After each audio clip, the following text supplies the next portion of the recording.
ভিডিওতে আমরা পঞ্চম শ্রেণী দ্বিতীয় পর্যায়ক্রমিক মূল্যায়ন রায়মার্টিন কোশ্চেন ব্যাংক ইংলিশ 2024 থেকে কান্দি রাজা এমসি গার্লস হাই স্কুলের প্রশ্নের উত্তরগুলো দেখব। সিনের একের দাগেরটা দিয়েছে ক্লেভার মাঙ্কি থেকে। বলছে right in the middle of the river there was a small island with many fruit trees. নদীর ঠিক মাঝখানে একটা ছোট্ট দ্বীপ, তাতে অনেক ফলের গাছ ছিল। Sweet and juicy fruits grew on the trees. মিষ্টি আর রসালো ফল ফলতো গাছগুলোতে। At a distance from the bank, পাড় থেকে কিছুটা দূরে, there was a huge rock in the river. নদীর মধ্যে ছিল একটা বড় পাথর। A part of it was above water, যার একটা অংশ জলের ওপরে ছিল। ওয়ান ডে, একদিন, attracted by the delicious fruit, সুস্বাদু ফলের লোভে আকৃষ্ট হয়ে, the monkey jump to reach the rock and from there leapt on to the island. বানরটি পাড় থেকে পাথরের ওপর লাফায় এবং সেখান থেকে দ্বীপে চলে যায়। Not so difficult at all, খুব কঠিন কিছু নয়। হি সেড টু হিমসেলফ, মনে মনে বলল। Soon he was enjoying the sweet fruits from the trees. তো দ্বীপে পৌঁছে গাছ থেকে সুস্বাদু ফলগুলো পেড়ে খেতে লাগলো আর আনন্দ উপভোগ করতে লাগলো। There was hardly any other animal there. তো সেখানে মানে দ্বীপটাতে কোনো প্রাণী ছিল না বললেই চলে। So he was in no danger, তাই তার কোনো বিপদও ছিল না। হেন্স, সুতরাং, the monkey decided to visit the island every day. বানর স্থির করেছিল যে সে প্রতিদিনই ওই দ্বীপে যাবে। তো এখানে ক্যাপিটাল এতে আছে অ্যান্সার দ্য ফলোইং কোয়েশ্চেন। আইতে দিয়েছে why was there no danger for the monkey on the river island. নদীর ওই দ্বীপে বানরটার জন্য কোনো বিপদ ছিল না কেন? There was hardly any other animal there, so he was in no danger.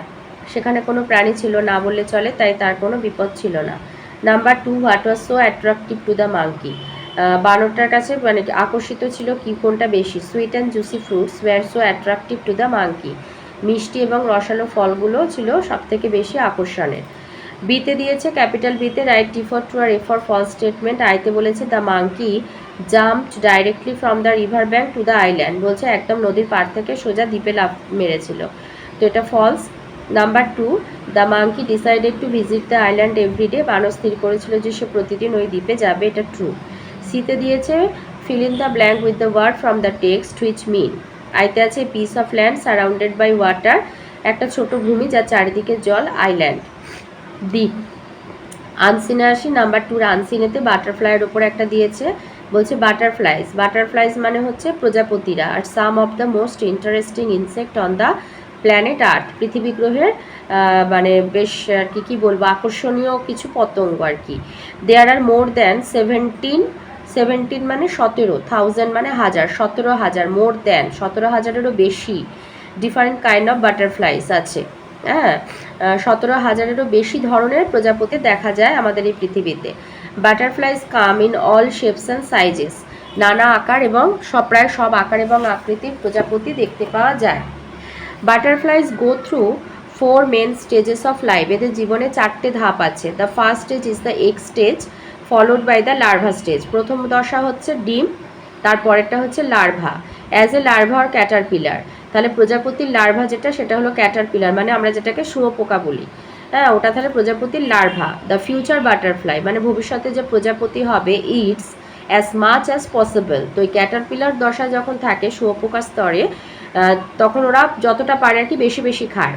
As it grows, এবার যেরম যেরম এটা বাড়ে, ইট শেডস ইট আউটার স্কিন মানে বাইরের এক্সোস্কেলিটন যেটা আর কি, বহির্কঙ্কালটা আর কি, খোলস ছাড়া যেটা বলে, খোলস ছাড়ে। This may happen 4 or 5 Times, এটা 4 থেকে 5 বার হয়। আফটার এ ফিউ উইকস, কিছু সপ্তাহ পরে, a caterpillar enters the next stage of its life, the chrysalis stage. Chrysalis stage হচ্ছে যেটা ওই মানে গুটি বাঁধায় যেটা আর কি। হ্যাঁ, মানে এরপরে শুঁয়োপোকাটা তার পরবর্তী জীবনের যে পরবর্তী স্তর সেটা হচ্ছে ওই গুটি দশায় চলে যায়, মানে তখন ওরা গুটি বাঁধে। ইন দ্য ক্রিসালিস, এই গুটি বাঁধায়, the caterpillar will liquefy itself into a soup of living cells, মানে একটা নিজেকে তরলের মধ্যে আর কি ডুবিয়ে রাখে। দেন ইট উইল রিঅর্গানাইজ, হ্যাঁ, দেন ইট উইল রিঅর্গানাইজ হয় মানে আবার এদের পুনর্গঠন হয় ইনটু এ বাটারফ্লাই। সেখান থেকে তারা একটা প্রজাপতিতে আবার গঠন লাভ করে। And the metamorphosis is complete, এবং এই মেটামরফোসিস ইজ কমপ্লিট, মেটামরফোসিসের বাংলা হচ্ছে রূপান্তর, রূপান্তরটা সম্পূর্ণ হয়।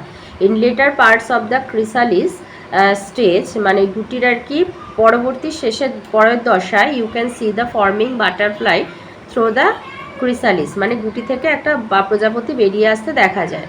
When the butterfly emerges from the chrysalis, গুটি থেকে যখন প্রজাপতিটা বেরিয়ে আসে, it pumps its wings to send blood through them so that it can fly. তো মানে ডানাগুলোকে নাড়ায় আর কি যাতে রক্তটা ছড়িয়ে যায় এবং এটা উঠতে পারে। Most butterflies only live a couple of weeks, মানে কিছু সপ্তাহে আর কি বেঁচে থাকে, just enough time to drink flower nectar and to mate, এবং মানে ফুলের পরাগ সংগ্রহ এবং বংশবৃদ্ধির জন্য তাদের এই কয়েকটা সপ্তাহে যথেষ্ট। সাম লাইক দ্য মনার্ক বাটারফ্লাই এক ধরনের বাটারফ্লাই আছে যারা হাউএভার মে লিভ মেনি মান্থস, বেশ কিছু মাস বেঁচে থাকে। তো ক্যাপিটাল এতে দিয়েছে টিক দ্য কারেক্ট অল্টারনেটিভ, আইতে আছে the number of the different kinds of butterflies in the world is more than 17,000. Number 2, the stage that completes the metamorphosis is chrysalis. Number 3, caterpillars shed their skin to enter the next stage of life. 4, a butterfly does not live more than a couple of weeks. এবার grammar আর ভোকাবুলারিতে আসি। 3 এতে দিয়েছে present perfect টেন্সে লিখতে হবে, তো আইতে হবে John has finished his homework. Present perfect tense হচ্ছে সাবজেক্ট অনুযায়ী হ্যাজ বা হ্যাভ বসাবে আর ভার্বে থার্ড ফর্মটা লিখবে। নাম্বার 2তে যেমন দেখো দুজনের নাম আছে আলী অ্যান্ড সুদীপ, তাই সাবজেক্টটা হয়ে গেল আমাদের প্লুরাল, তাই এখানে হ্যাভ বসবে। সাবজেক্ট যদি থার্ড পারসন প্লুরাল হয় তাহলে হ্যাভ বসে। Ali and Sudip have invited all the guest. Number 3তে আছে I have not seen him since yesterday. বিতে দিয়েছে fill in the blank with suitable preposition, আইতে হবে we are proud of our motherland. Number 2, Mr. Brown lives in England. 3, the sweets were distributed among the children. সিতে দিয়েছে find a word from the passage, আনসিনের ওই passage থেকে তোমাকে এর সিনোনিমটা খুঁজে বার করতে হবে। এটা দিয়েছে feeling deep pleasure or satisfaction, তো এটা ইন্টারেস্টিং হবে। রাইটিংয়ে দিয়েছে ঈশ্বরচন্দ্র বিদ্যাসাগর সম্পর্কে একটা প্যারাগ্রাফ লিখতে দিয়েছে, তো লিখবে Ishwarchandra is known as Vidyasagar in Bengal.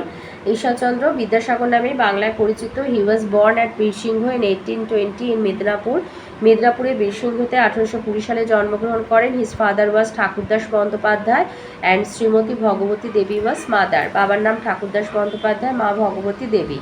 Vidyasagar came of a poor family, একটি দরিদ্র পরিবারের সন্তান। He came to Kolkata for studies, তিনি কলকাতায় আসেন পড়াশোনার জন্য। হি স্টাডিড অ্যাট সংস্কৃত কলেজ, তিনি সংস্কৃত কলেজে পড়াশোনা করেন। He became the principal of the same college, ওই কলেজেরই পরবর্তীকালে তিনি প্রিন্সিপাল পদ লাভ করেন। He was known as Vidyasagar for his vast knowledge in Sanskrit, সংস্কৃতের গভীর জ্ঞানের জন্য তাকে বিদ্যাসাগর উপাধি দেওয়া হয়।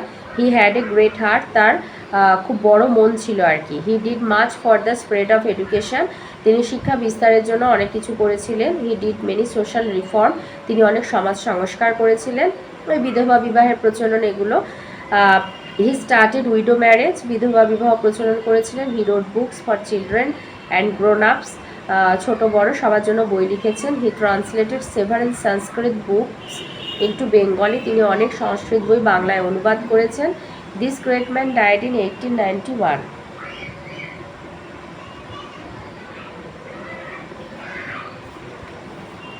29th July 1891।